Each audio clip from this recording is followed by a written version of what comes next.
Mari kita berdoa. Tuhan, ini kami. Tuhan, kami membawa diri kami di hadapan Tuhan. Penuhi kami dengan firman-Mu Tuhan.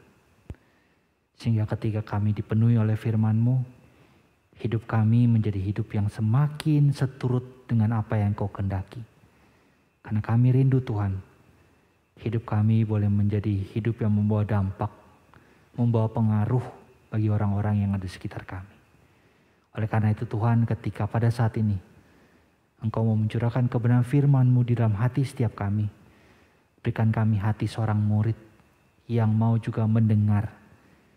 Sehingga ketika Engkau boleh berbicara kepada setiap kami, sungguh-sungguh Tuhan kami mendengarnya. Dan mendorong kami bukan hanya menjadi pendengar, tapi juga boleh menjadi pelaku kebenaran firman-Mu. Tolong kami, juga hamba-Mu ini dengan segala keterbatasannya, Tuhan tolong pimpin dia untuk boleh membahasakan firman-Mu. Sehingga setiap jemaat-Mu yang hadir pada minggu pagi ini boleh terberkati dan boleh sungguh-sungguh kembali kepada Engkau untuk mengikuti apa yang Kau kehendaki. Terima kasih Tuhan. Kami serahkan waktu kami ini ke dalam tangan Tuhan. Demi nama Tuhan Yesus Kristus kami berdoa. Amin. Ya, selamat pagi Bapak Ibu yang terkasih di dalam Tuhan. Pagi. Nah, ya. Baik yang onsite ataupun yang online, kita bersyukur kalau pada hari ini kembali setiap kita boleh beribadah, menikmati hadirat Tuhan, penyembahan bersama-sama dengan saudara seiman. Saudara-saudaraku yang terkasih dalam Tuhan, tema kita pada hari ini adalah ini. Pokoknya saya dan saya, gitu ya. Ini bahasa Jerman ya, ada paronia. Ya, sebuah statement yang mengajar kita untuk melihat kepada siapa? Pada diri kita sendiri. Saudara-saudaraku yang terkasih dalam Tuhan. Nah, pernah dengar istilah ini? Atau pernah tahu akan fenomena ini? Fenomena namanya fenomena self-fetish. Apa itu self-fetish? Nah, self-fetish ini adalah istilah untuk menggambarkan perilaku seseorang yang kecanduan foto selfie dan mengunggah ke akun media sosialnya. Nah ini, dan para peneliti ini diteliti juga membagi hal ini, fenomena ini, perilaku self-fetish ini menjadi 3 kategori. Yang pertama ini borderline, yaitu selfie 3 kali sehari tapi nggak unggah ke medsos. Nah ini masih yang normal. Lalu masuk ke berikutnya, akut. Nah ini mulai nih ya. Selfie 3 kali sehari dan mengunggah ke media sosial. Nah ini masih mungkin ada di antara kita ya begini ya, ke medsos. Nah yang kronis ini perilaku impulsif berfoto selfie dan mengunggahnya setidaknya 6 kali sehari. Nah permisi tanya, kita ada di mana? Nah Bapak Ibu jawab sendiri lah ya. Ada di borderline, akut atau kronis. Saudara-saudaraku yang terkasih dalam Tuhan, dari fenomena ini saya mengajak untuk kita kembali menyadari, kembali sadar bahwa budaya kita pada saat ini adalah budaya yang me, myself, and I. Ujung-ujungnya semua ke saya. Saya. Pokoknya saya dan saya. Sebuah budaya yang dikembangkan kalau boleh saya katakan pada masa kini. Dan dibiasakan dan membuat orang merasa nggak apa-apa. Wajar kok seperti itu. Saudara-saudaraku yang terkasih dalam Tuhan, Richard Dawkins di dalam bukunya Selfish Gene menuliskan sebuah statement bahwa perilaku manusia pada dasarnya selalu mementingkan diri sendiri.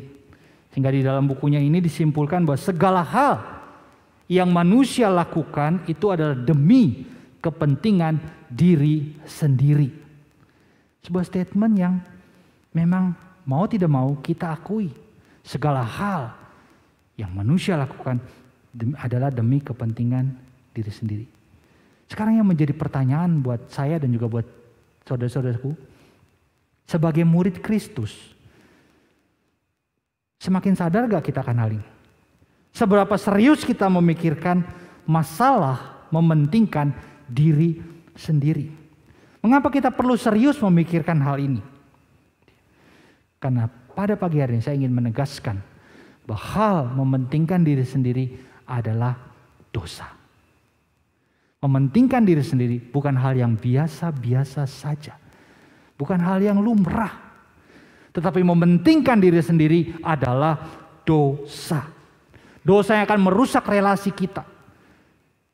Baik kita keluarga secara jasmani, orang tua anak, kakak adik, mertua menantu, ataupun keluarga rohani, yaitu komunitas kita di gereja. Sekali lagi, mementingkan diri sendiri itu adalah dosa. Saudara-saudaraku, firman Tuhan di dalam Galatia pasal yang kelima ayat 19-21 mengatakan, perbuatan daging telah nyata, yaitu percabulan, kecemaran, hawa nafsu, penyembahan berhala, sihir, perseteruan, perselisihan, iri hati, amarah, kepentingan diri sendiri, percideraan, roh pemecah, kedengkian, kemabukan, pesta pora dan sebagainya. Terhadap semuanya itu kuperingatkan kamu, seperti yang telah kubuat dahulu, bahwa barang siapa melakukan hal-hal yang demikian, ia tidak akan mendapat bagian dalam kerajaan Allah. Sebuah teguran yang keras dari Paulus untuk setiap orang percaya, untuk setiap murid Kristus.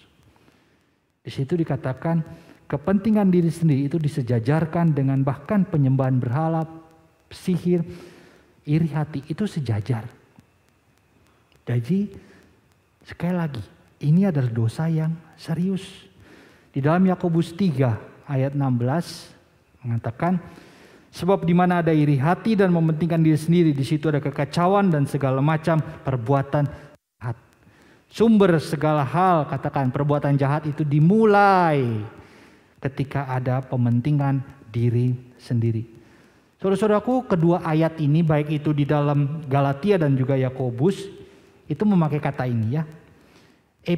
Eriteia, selfish ambition. Sebuah kata yang menyatakan perbuatan yang mengangkat diri sendiri atau menempatkan kepentingan diri sendiri di atas kepentingan orang lain. Sebuah tindakan yang membawa orang itu menempatkan dirinya di atas orang lain. Pada pagi hari ini melalui kebenaran firman Tuhan, setiap kita diminta untuk mau membuka diri kita dan mau belajar untuk mengenali tanda, ciri dari dosa mementingkan diri sendiri. Apakah tanda atau ciri dari dosa mementingkan diri sendiri itu? Yang pertama, saya mengajak kita melihat statement ini, tidak peduli kepada orang lain. Firman Tuhan di dalam Injil Lukas pasal 10 ayat 25-37, situ saya percaya setiap kita mungkin sudah tahu, yaitu tentang kisah orang Samaria yang murah hati. Tetapi yang menjadi highlight saya, menjadi perhatian saya, bukan orang Samarianya. Tetapi ada tokoh lain, yaitu tokoh orang imam, orang Lewi dan imam itu sendiri. Di ayat 31 dan 32 dikatakan, kebetulan ada seorang imam turun melalui jalan itu, yang melihat orang itu tetapi ia melewatinya dari seberang jalan. Demikian juga seorang Lewi datang ke tempat itu, ketika ia melihat orang itu, ia melewatinya dari seberang jalan. Ada dua kali kata melewati di sini. Saudara-saudaraku yang terkasih di dalam Tuhan, dari ayat ini kita diberikan sebuah gambaran yang jelas akan sikap kelompok yang menutup pintu hatinya terhadap penderitaan yang sedang dialami oleh sesamanya. Imam dan orang Lewi tahu panggilan untuk merawat mereka yang berada di dalam kesulitan. Namun mereka melewatinya.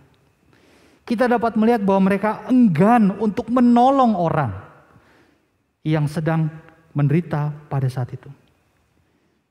Dengan kata lain, alasan utama tindakan mereka adalah ketidakmauan untuk peduli akan penderitaan orang lain, atau ketidakmauan untuk menolong sesama. Di sini saya meng-highlight ketidakmauan, bukan ketidakmampuan. Ingat, ketidakmauan bukan ketidakmampuan. Bukan tidak mampu. Mampu, ya. Tapi tidak mau. Tidak mau peduli. Nanti kalau saya tolong, repot. Nanti kalau saya tolong, saya bisa susah. Nanti kalau saya tolong, waktu saya hanya buat dia. Urusan saya sudah banyak. Saya sedang sibuk. Sudah biar orang lain saja yang menolongnya. Saya gak perlu. Saudara-saudaraku yang terkasih dalam Tuhan. Bagaimana saya dan saudara bisa melayani Tuhan dan sesama jika kita tidak peduli kepada orang lain. Kalau kita jujur terus merasa bahwa saya tidak mau menolong orang lain karena saya sudah banyak kerjaan yang lain. Saudaraku yang terkasih dalam Tuhan, dalam konteks relasi suami istri, saya pernah ngobrol dengan pasangan suami istri di kota lain gitu ya, tempat saya pelayanan.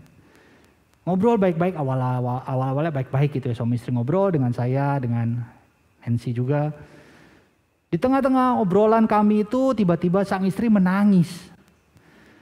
Menangis, terus saya tunggu dia nangis sampai dia berhenti. Kenapa? Saya tanya.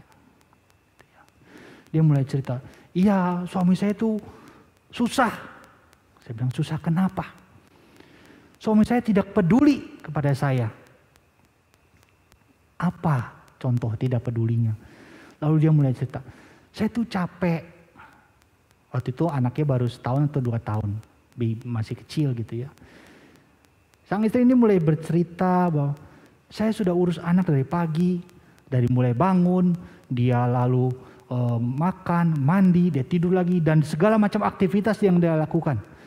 Baby ini memang baby yang cukup aktif gitu ya. Sang mama merasa bahwa, aduh kok saya sendirian. Karena suaminya pergi kerja. Suami kerja pulang sore. Jam 6 gitu ya. Sang istri berharap lewat ceritanya kepada saya bahwa, Bu ya kamu tuh tolong jaga sebentar aja anak kita ini. Tolong gendonglah sebentar. Tapi sang suami merasa, saya sudah capek. Kan saya hari ini cari uang buat kamu sama anak kita. Saya sudah capek, sudahlah kamu kerjain aja bagianmu, merawat anak, menggendong anak, menyusui dan memberi makan. Itu tugas kamu, bukan tugas saya. Sang istri merasa suaminya tidak memperdulikan dia. Sehingga hatinya tersakiti. Hatinya luka dan merasa kamu tuh egois. Hanya mikir dirimu sendiri. Kamu berpikir tindakan kamu itu untuk keluarga, bukan. Itu hanya untuk kamu. Saudara-saudaraku yang terkasih di dalam Tuhan. Mungkin ada kalanya kita juga seperti itu. Kita merasa kita melakukan hal-hal yang benar, baik, tapi ternyata tidak. Kenapa? Karena fokusnya diri sendiri. Kita tidak peduli kepada orang lain. Pokoknya saya sudah buat. Terserah bagaimana, pokoknya saya sudah buat. Kita sibuk dengan diri kita sendiri. Mari kita belajar. Saya mengajak untuk setiap kita belajar. Untuk tidak berfokus kepada diri kita. Dengan budaya pada zaman ini, me first, saya duluan. Saya mau ini, saya lakukan itu. Belajar untuk meninggalkan hal itu. Belajar untuk peduli pada orang lain. Belajar untuk menempatkan posisi kita di orang lain. Apa sih yang sedang dia rasakan? Belajar itu. Belajar untuk melepas ini loh, jas kita ini, jas kebanggaan kita ini lepas. Ya. Taruh posisi kita di orang lain. Jangan merasa pokoknya begini. Pokoknya saya mau begini, harus begini. Gak bisa. Belajar untuk menempatkan diri di posisi orang lain. Kalau kita mau menjadi murid Kristus yang baik dan benar, peduli pada orang lain. Tanya, kenapa kamu rasa begitu? Ada apa? Saudara-saudaraku yang terkasih dalam Tuhan. Itu hal yang pertama yang saya ingin bagikan pada pagi hari ini. Ketika kita tidak peduli pada orang lain, kita sudah jatuh kepada dosa mementingkan diri sendiri. Ciri yang kedua adalah menjadikan diri sendiri yang paling benar. Firman Tuhan di dalam 2 Timotius 3 ayat yang kedua mengatakan, manusia akan mencintai diri sendiri dan menjadi hamba uang. Mereka akan membual dan menyombongkan diri, mereka akan menjadi pemfitnah, mereka akan berontak terhadap orang tua dan tidak tahu berterima kasih, tidak memperdulikan agama. Saudara-saudaraku, ayat ini memakai kata pilat auto way, dan mencintai diri sendiri. Kan terjemahkan secara bebas, lebih mencintai diri sendiri daripada mencintai Tuhan dan sesama. Seperti kita ketahui, kita ada firman Tuhan, kasihlah Tuhan Allahmu dengan segenap hatimu, dengan segenap akal budimu, dengan segenap kekuatanmu, dan cintailah sama manusia seperti dirimu sendiri. Ketika menemui orang yang menjadikan dirinya sendiri yang paling benar, aturan itu diubah. Siapa yang jadi nomor satu? Baik lagi, saya. Sesama mungkin bisa jadi nomor 3, Allah nomor 2, atau Allah nomor 3, sesama nomor 2. Dan dia merasa, saya yang benar loh. Bahkan Allah pun dilihat sebagai pribadi yang Allah salah. Harusnya gak begini. Saudaraku, ketika kita bertemu dengan orang seperti ini, maka orang ini tidak akan pernah mau menerima masukan. Orang ini akan selalu berkata, saya maunya begini. Bahkan sekali lagi, dia tidak akan mau mendengarkan Tuhan, firman Tuhan. Yang meminta dia untuk berubah, dia merasa bahwa saya gak mau berubah. Saya memang dari dulu udah begini, gak bisa berubah. Setelahnya udah pakem ya begini, saya susah untuk berubah. Saya gak mau berubah. Mari itu menjadi tanda awas buat kita untuk hati-hati. Jangan-jangan kita yang sudah menjadi orang Kristen lama, ke gereja, beribadah, pelayanan, dan melakukan berbagai aktivitas rohani, tapi ternyata di dalam kehidupan kita lebih mencintai diri kita sendiri daripada mencintai Tuhan dan juga sesama. Kita gak mau ditegur, kita gak mau terima masukan. Kalau kita seperti ini, maka kita adalah pribadi yang tidak mau dimuridkan. Kita tidak mau dibentuk dan diproses seperti murid Kristus. Kita merasa, saya yang paling benar, kamu salah. Ketika kita melakukan hal itu, berarti kita menjadi pribadi yang keras hati. Tidak mau menerima pembentukan. Saudara-saudaraku yang terkasih dalam Tuhan. Tuhan tahu, saya percaya Tuhan tahu. Setiap kita mungkin ada yang akan berkata, Tuhan, ini susah Tuhan. Ini gak mudah Tuhan. Ini gak gampang Tuhan. Ini susah Tuhan. Jadi udahlah Tuhan. Terimalah saya apa adanya. Saya gini ya gini Tuhan. Susah banget Tuhan. Tuhan tahu kita akan ngomong seperti itu. Karena kecenderungan kita seperti itu. Tidak mau berubah. Tapi Tuhan tidak pernah menyerah kepada saya dan juga kepada saudara-saudara sekalian. Enggak pernah nyerah. Kita ngomong itu, Tuhan bilang, saya akan beri jalan keluar buat kamu. Saya akan berikan way out-nya buat kamu. Untuk bisa menang, mengatasi tantangan ini. Mengatasi halangan ini. Apa sih way out yang Tuhan berikan? Tuhan mengajar kita, mengajar saya dan juga saudara sekalian. Untuk kita dari selfish menjadi selflessness. Dari selfish menjadi selflessness. Selfish itu apa? Baik lagi, mementingkan diri sendiri. Dan siapa yang biasanya selfish itu? Orang-orang yang masih bayi rohani. Orang-orang yang terus maunya dilayani. Ketika diminta melayani, nggak mau. Itu selfish. Susah untuk bertumbuh. Tapi Tuhan kembali lewat Roh Kudus mendorong kita. Bukan menjadi selfish, tapi selflessness. Orang yang dewasa secara rohani. Semakin hari, semakin bertumbuh, dan semakin bertumbuh. Dan acuannya bukan sini, tapi sana. Yaitu Tuhan Yesus Kristus sendiri. Sehingga ketika kita menjadikan Kristus sebagai acuan, sebagai patokan. Maka seperti firman Tuhan di dalam Galatia ayat 5, ayat 22 dan 23. Buah roh itu nyata. Kasih, sukacita, damai sejahtera, kesabaran, kemurahan, kebaikan, kesetiaan, kelemah lembutan, penguasaan diri. Tidak ada hukum yang menentang hal itu. Orang yang selfish tidak mungkin ada hal ini. Karena fokusnya hanya diri sendiri.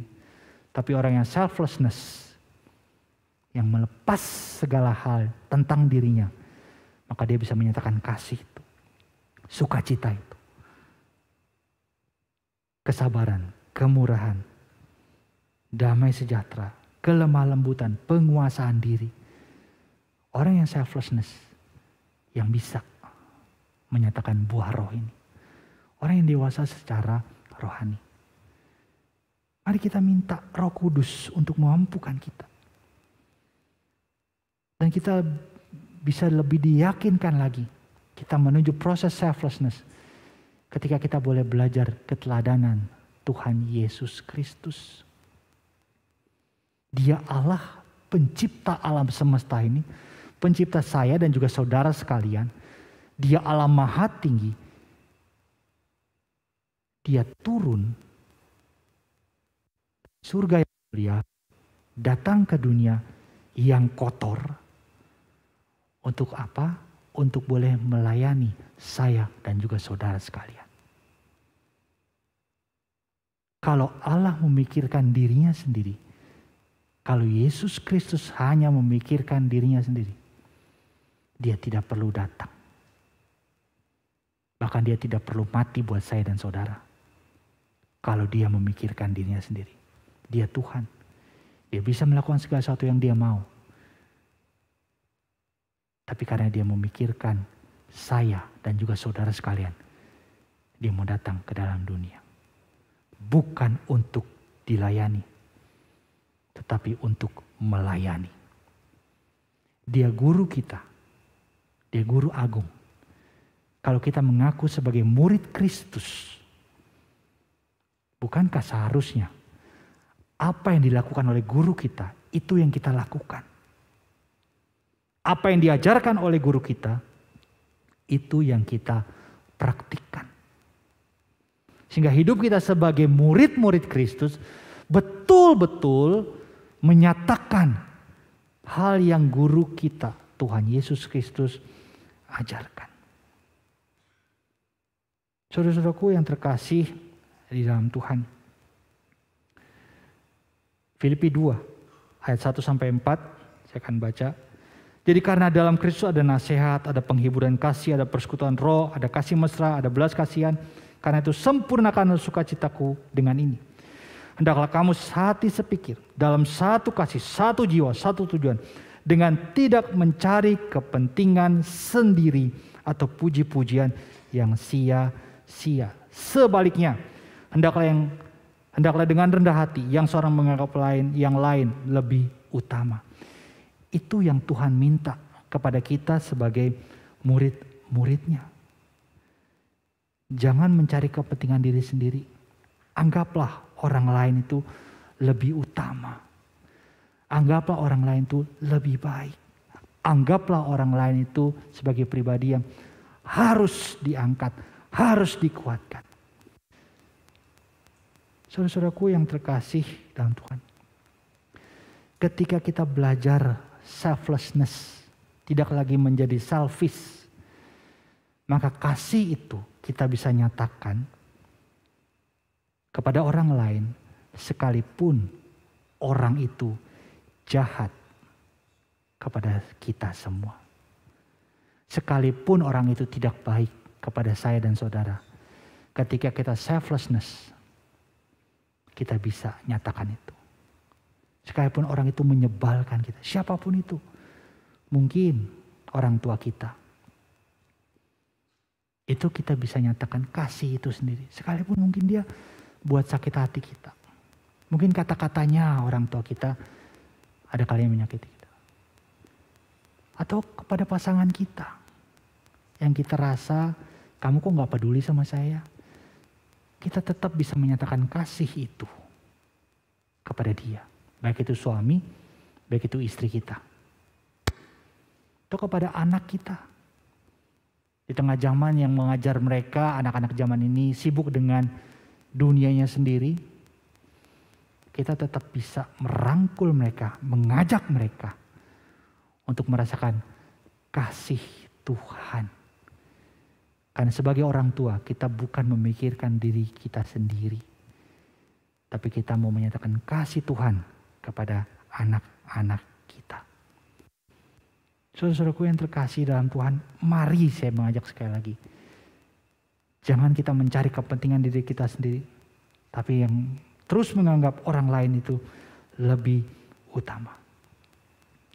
Sehingga sekali lagi sebagai murid, kita menjadi murid yang betul-betul menyatakan akan kuasa firman Tuhan. Murid yang selflessness, bukan murid yang selfish. Murid yang peduli kepada orang lain. Saudara-saudaraku yang terkasih dalam Tuhan, tadi kan kita masuk ya pintu gereja. Lihat gak di samping pintu ada banner kalau boleh saya katakan gede gitu ya. 3M. 3M. Sebuah tagline daripada gereja GKY Kuta Bali. Gereja yang sedang belajar proses akan pemuritan itu sendiri. Dan tagline-nya ini, mengasihi, melayani, dan menjangkau. Kita didorong, setiap kita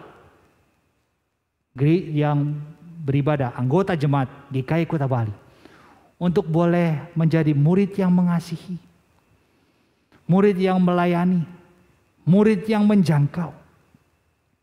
Tapi tagline ini, mengasihi, melayani, dan menjangkau, itu akan menjadi sebuah tagline saja, atau hanya menjadi sebuah slogan saja ketika kita masih mementingkan diri sendiri.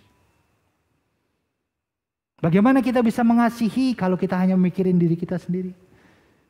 Bagaimana kita bisa melayani kalau kita masih memikirkan diri kita sendiri? Bagaimana kita bisa menjangkau kalau kita masih sibuk dengan diri kita sendiri? Justru di momen ini saya mengajak setiap kita, ketika kita mau mengaplikasikan tagline ini, mengasihi, melayani, dan menjangkau, lepas segala kepentingan pribadi kita. Betul-betul arahkan pandangan kita kepada Tuhan Yesus Kristus. Nyatakan itu. Dalam konteks kita punya kelompok-kelompok kecil nih. Belajar untuk mengasihi, melayani, dan menjangkau. Susah loh enggak.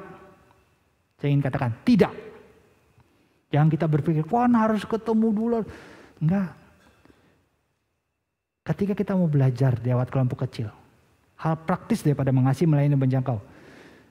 Belajar WA aja. Tanya kabar.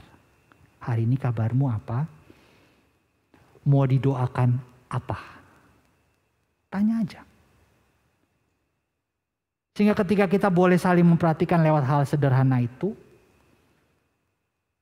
kita betul-betul mengaplikasikan, mempraktikkan hal mengasihi, melayani, dan menjangkau. Hal sederhana WA, saya percaya setiap kita punya HP. WA aja. Tanya mau didoakan apa. Atau kalau memang kita mau, telepon. Kelompok kita itu. Kan gak banyak. Telepon. Karena melalui telepon pun orang akan merasa, oh saya diperhatikan ya. Ternyata ada yang peduli sama saya. Telepon. Jadi jangan punya alasan harus ketemu dulu. Enggak. Zaman sekarang zaman yang canggih. Kita gak usah ketemu orang itu. Kita telepon, kita WA. Kita kasih message. Orang akan merasa terperhatikan. Tapi kembali lagi. Mau gak kita lakukan itu? Mau tidak kita buat itu? Memperhatikan. Mulai dari yang kecil dulu. Jangan pikir yang gede-gede, enggak. Kecil aja, kelompok kecil kita. Saling memperhatikanlah satu dengan yang lain. Saudara-saudaraku yang terkasih di dalam Tuhan. Mari kita mulai terapkan tagline kita ini. 3M. Ketika kita ingin menjadi murid yang peduli kepada orang lain. Murid yang sungguh-sungguh tidak memikirkan dirinya sendiri. Tapi murid yang mau menjadi berkat bagi orang lain. Saudara-saudaraku yang terkasih dalam Tuhan. Waktu mempersiapkan bagian firman Tuhan ini juga menjadi sebuah pergumulan buat saya pribadi. Saya pun belajar, saya masih jatuh di dalam pementingan diri sendiri. Merasa bahwa saya yang benar. Gitu ya. Jujur ketika menyusun khotbah ini, saya juga dibantu oleh istri saya gitu ya. Kebetulan kami ya satu perguruan punya ya ilmu yang beda-beda dikit gitu ya. Tapi ketika dia membantu ada juga rasa selfish. Saya merasa kamu tuh nggak tahu, saya lebih tahu ini. Saya sudah baca banyak buku gitu ya. Ada rasa bahwa harusnya bagian saya ini yang ditulis bukan bagian kamu. Karena dia kasih masukan, dia ketik juga apa segala macam. Saya rasa kadang-kadang ketika dia pergi, apa yang dia ketik, saya rasa enggak, saya hapus. Nanti dia balik lagi, ini kok hilang tulisannya, dia ketik lagi gitu ya. Kenapa bisa itu terjadi? Karena saya merasa, saya yang buat, saya yang akan khotbah, saya yang akan menyampaikan gitu ya. Tapi di situ Tuhan tegur saya, hey, kamu tuh jangan cuma nyampein, belajar dari relasi kamu dengan istri kamu. Kamu tuh selfish loh. Makanya jujur saya takut ketika menyampaikan bagian ini. Tapi karena diminta menyampaikan, saya harus menyampaikan. Tapi di situ sekali lagi saya belajar. Kami bukan orang yang sempurna. Kami pun masih jatuh bangun. Tapi kami nggak mau terus jatuh-jatuh. Kami mau terus bangun. Karena Tuhan sudah berikan way out-nya. Jangan jadi selfish. Selflessness. Jangan pentingin diri sendiri. Lepas itu. Pentingin orang lain. Hargai orang lain. Saudara-saudaraku yang terkasih dalam Tuhan, sekali lagi ayo saya ajak kita semua belajar. Jangan lagi berkata ini susah. Ya susah, tapi ingat kita gak sendiri. Ada Roh Kudus yang bantu kita. Ada Allah yang terus menguatkan kita. Sehingga hidup kita sungguh-sungguh sekali lagi menjadi murid yang benar-benar seperti apa yang Tuhan mau.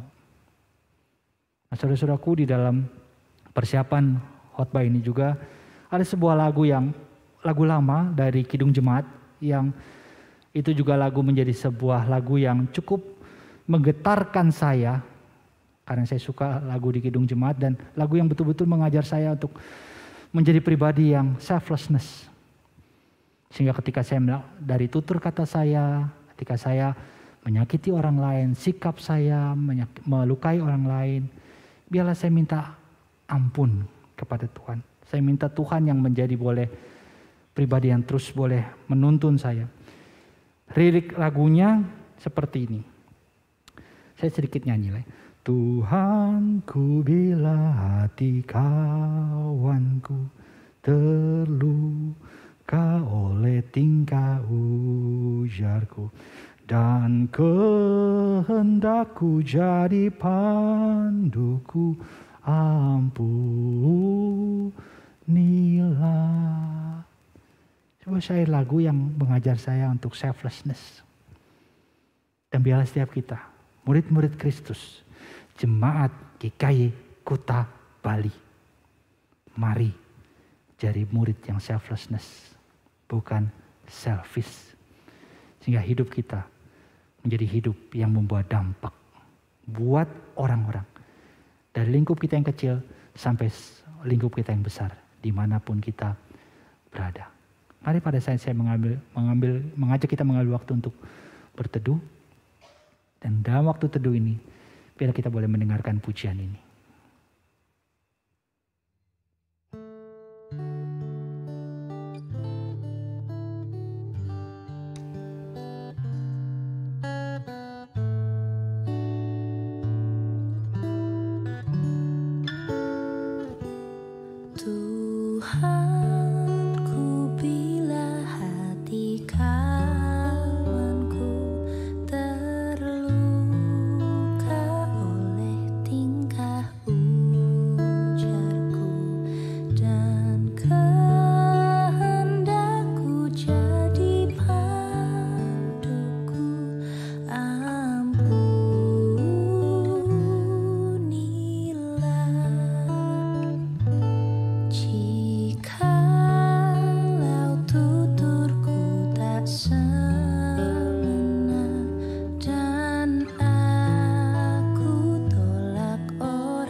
Mari kita berdoa. Tuhan, ampuni kami jika kami murid-murid-Mu masih sering hanya memikirkan diri kami sendiri. Kami masih sering membawa agenda kami kepada orang lain. Bahkan memaksakan agenda kami itu untuk diikuti oleh orang lain. Kami tidak peduli kepada orang lain. Kami hanya menjadikan diri kami nomor satu. Tuhan, ampuni kami. Dan tolong Tuhan, ajar kami untuk boleh menjadi murid yang selflessness. Melepaskan segala kepentingan pribadi kami. Melepaskan segala agenda-agenda kami. Tapi sungguh-sungguh Tuhan, kami menjadi murid yang hanya mengerjakan apa yang menjadi agenda Tuhan. Tuhan, kami tahu ini hal yang tidak mudah. Tapi kami percaya Tuhan tidak pernah meninggalkan kami. Tuhan melalui Roh Kudus akan mendorong kami, memampukan kami, menyertai kami untuk boleh melakukan hal ini. Sehingga hidup kami sebagai murid-murid secara khusus, murid-murid-Mu di GKY Kuta Bali, sungguh-sungguh menjadi murid yang membawa hidup yang berdampak, hidup yang menyenangkan Tuhan, hidup yang sungguh-sungguh membawa orang lain melihat Kristus, bukan melihat kami. Tolong kami Tuhan. Terima kasih Tuhan. Dan bila firman-Mu yang sudah hamba-Mu sampaikan, Engkau materaikan dalam hati setiap kami. Dan Engkau ingatkan kami terus Tuhan, di dalam kehidupan kami sebagai murid-Mu. Terima kasih Tuhan. Di dalam nama Tuhan Yesus Kristus kami berdoa. Amin.